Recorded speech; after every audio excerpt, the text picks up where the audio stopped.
সেই জুলাই সনদ ৭টি বিভাগীয় শহরে সমাবেশের ঘোষণা দিয়েছে ১১ দল। অল্প এই উত্তরটা চাই, কারণ আপনাকে আমি আরো প্রশ্ন করবো। আপনার কি মনে হয় এই ৭টি বিভাগীয় শহরে সমাবেশের মতো পরিস্থিতি তৈরি হয়েছে?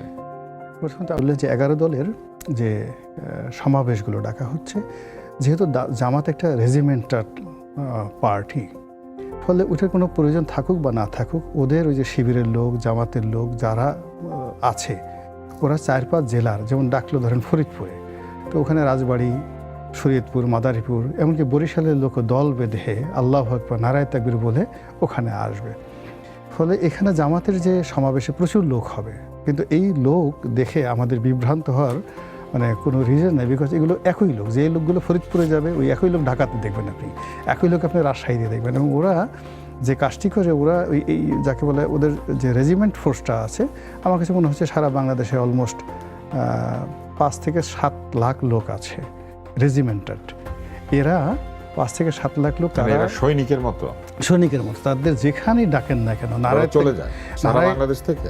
নারায়ে তাকবীর, ইয়া জামাতি, ওয়া জামাতি, ইয়া শিবিরি, ওয়া শিবিরি ডাক দিলে হলো, সঙ্গে সঙ্গে আপনি যদি একেবারে সেই ওরা যদি সেন্ট মার্টিনে, একটা দলের শক্তি অবশ্যই। তো যার জন্য হচ্ছে আপনি যেটা বললেন, তারা ধরেন ওটা না বলে তারা যদি ওখানে বলে যে আমরা জিকির করব, আমরা আশকার করব, আমরা শুধু ওখানে গিয়ে কিছু করবো, শুধু দাঁড়িয়ে, মানে তারা জমায়েত করার ক্ষমতা তাদের আছে।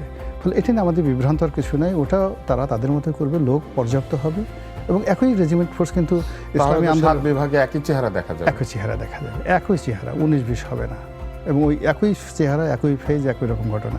এবং একই রকম ঘটনা কিন্তু আমাদের আরেকটা দল আছে, যে ইসলামী আন্দোলন, যেটা চরমোনাই। এটা তো ট্যুরিজমের জন্য ভালো, এলাকার হোটেল, থাকার জায়গা, এখানে অনেক লোক যাবে, এবং ওই যে লোক, মানুষের জন্য কি ভালো কিছু হবে এটা?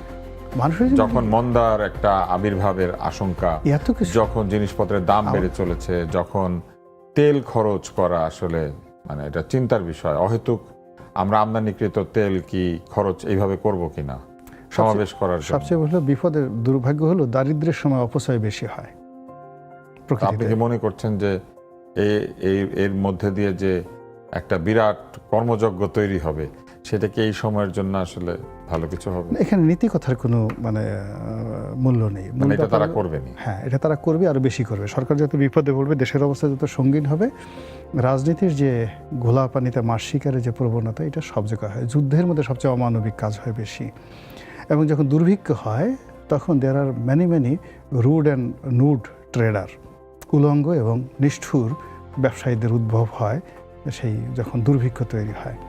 এবং ওই সময় শুধুমাত্র পণ্য নিয়ে ব্যবসা করে না, পুরুষের শরীর নিয়ে, নারীর শরীর নিয়ে তখন ওই সময়টাতে ব্যবসা হয়, আর সমস্ত অনৈতিক কাজগুলো হয়। ফলে সামনে যত ক্রাইসিস হবে, আপনি দেখেন এই যে আমাদের অল্প কয়েকটা দিন একটু পেট্রোলের সমস্যা গেল, একেবারে কৃত্রিম একটা সংকট, শুধুমাত্র সরকারকে ভয় দেখানোর জন্য।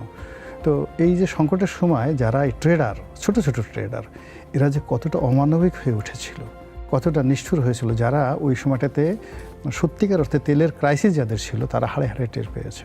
আপনার